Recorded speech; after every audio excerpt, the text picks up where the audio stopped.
Le premier projet du salut. Génération d'Adam et Ève. Caïn. C'est le premier plan de salut, élaboré par Dieu. Dès que Dieu a su qu'Adam et Ève avaient mangé de l'arbre de la connaissance, Dieu a préparé un plan de salut pour l'homme. Au total, Dieu a préparé 4 plans de salut, le dernier était en Christ, le que correspond au 4e jour, ce qui correspond au 4e jour de la création, où Dieu fait la séparation entre la lumière et les ténèbres. Cela a commencé avec le pardon d'Adam et Ève. Je dois souligner qu'être pardonné n'évite pas les conséquences de l'erreur. Genèse 3 verset 21. Dieu a préparé des vêtements pour vêtir Adam et Ève. Quant à la conséquence de l'erreur, elle n'est pas annulée. Adam et Ève ont été expulsés du jardin, tout comme Caïn. Christ explique cela en disant « Chacun doit prendre sa croix », décrite dans Luc 9 verset 23. Chacun doit supporter les conséquences de son erreur. Cela ne veut pas dire que Dieu ne peut pas rendre la croix plus légère.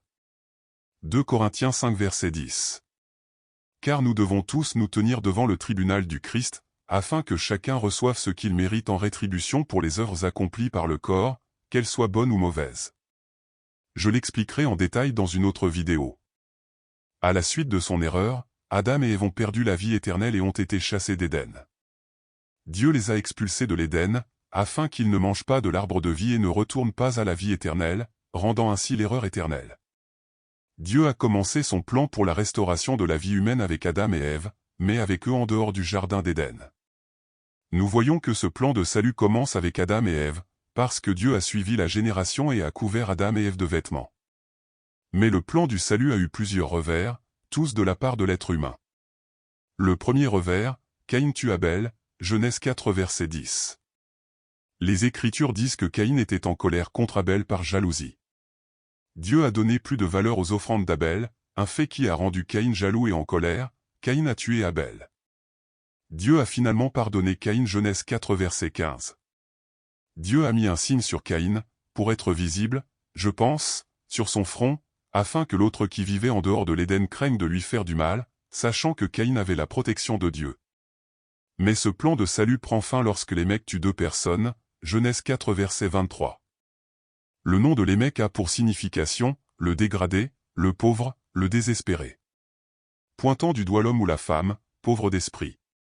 Lémec a tué 2 personnes, l'une parce qu'il l'a blessé et l'autre parce qu'il l'a piétiné. Comme si cela ne suffisait pas, il a été arrogant. Genèse 4 verset 24. Si Caïn doit être vengé cette fois, Lamech sera sûrement vengé 70 fois 7. Or, selon les textes, le projet de salut de la génération de Caïn s'est arrêté à ce moment précis. Dieu a renoncé à la génération de Caïn, parce que Lémec non seulement ne s'est pas repenti, mais s'est justifié. Il était arrogant en pensant que Caïn n'avait aucune raison de tuer Abel et qu'il l'avait fait de manière préméditée, mais Lamech avait des raisons de tuer et avait donc plus le droit d'être pardonné. Lémec était arrogant et cela, Dieu ne l'a pas pardonné. Ne soyez pas arrogant et n'essayez pas de justifier vos erreurs.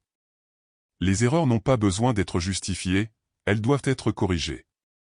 Ce texte montre aussi que les erreurs des autres ne justifient pas les nôtres.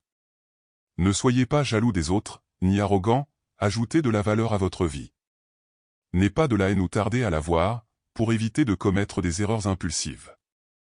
Ne cherchez pas à justifier votre erreur, parce que Dieu n'accepte pas les justifications, seulement la repentance. Ce message vise à partager les connaissances. Elle apporte l'espoir, que Dieu vous parlera à travers le message, parce que je révèle une partie. Comme le dit la parole, nous le savons en partie, parce que tout est complété ensemble, où l'Esprit révèle la plénitude. Partagez la vidéo et regardez beaucoup d'autres déjà réalisées.